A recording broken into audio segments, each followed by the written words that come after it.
अस्सलाम वालेकुम एवरीवन, आज मैं फाइनली करने जा रहा हूँ camera comparison between two of the entry level devices, जिनमें से लेफ्ट साइड पर मेरे पास है टेक्नो पोवियर 4 और राइट साइड पर मेरे पास है Realme C11। लास्ट टाइम मैंने किया था इन दोनों डिवाइसेस का ओवरऑल कंपैरिजन, जिसके अंदर मैंने इसका किया था गेम टेस्ट भी किया था, boot test, speed test, overall comparison video आपको दिखाई थी दोनों डिवाइसेस में कौन सी बेटर है, जिसके अंदर काफ़ी हद तक काफ़ी सिनेरियोज़ में सेम प्राइस होने के बावजूद पोवियर 4 ने काफ़ी सिनेरियोज़ में अच्छा परफॉर्म किया था। और क्योंकि दोनों फ़ोन्स की प्राइसेस ऑलमोस्ट बिल्कुल सेम है, मतलब 16,999 की प्राइस में आपको दोनों फ़ोन मार्केट में मिल जाएंगे, लेकिन स्टिल इतनी प्राइस के अंदर काफ़ी ज़्यादा डिफरेंसेस मिल रहे हैं, जिसमें पोवियर 4 बीट कर रहा था Realme के C11 को। So in this video I am gonna be specifically talking about the camera samples of both the phones. और एक चीज़ तो यहाँ पर मैं फ्रंट पर नोटिस कर रहा हूँ कि फ्रंट कैमरा Realme C11 का काफ़ी ज़्यादा डार्क सा दिखा रहा है by default he. I don't know, may be वो सब्जेक्ट पर फोकस नहीं कर पा रहा ठीक से, जिसकी वजह से काफ़ी ज़्यादा ओवरऑल वीडियो ही काफ़ी डार्क सी आ रही है अनलेस मैं लाइट में मूव नहीं होता। और दूसरी बात ये, क्योंकि ऑब्वियसली आपको टेक्नो पोवियर 4 के अंदर फ्रंट कैमरा 8 मेगापिक्सल का मिल रहा है, जो कि Realme C11 के अंदर आपको 5 मेगापिक्सल का मिल रहा है, मे बी जिसकी वजह से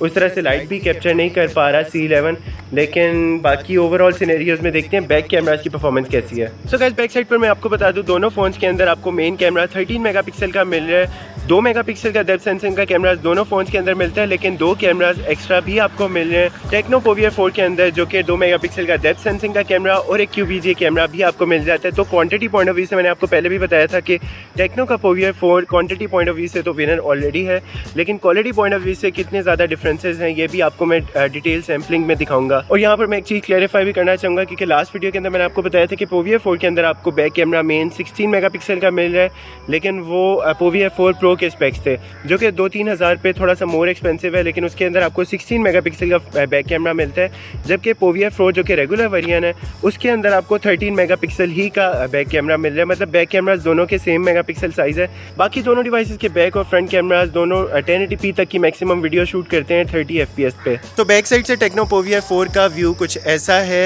लैंडस्केप मोड पर, और फ्रंट कैमरा लैंडस्केप मोड पर Realme C11 का व्यू कुछ ऐसा है। सो अब आप लोग डिफ्रेंशिएट कर सकते हैं, इसको मैं जब एडिट पर डालूंगा फिर मुझे सही आइडिया होगा कि क्वालिटी में ओवरऑल कैसा फ़र्क आ रहा है। लेकिन यहाँ पर फ़ोन के प्रीव्यू के अंदर, फ़ोन के डिस्प्ले के अंदर तो काफ़ी हद तक बेहतर लग रहा है टेक्नो का प्रीव्यू।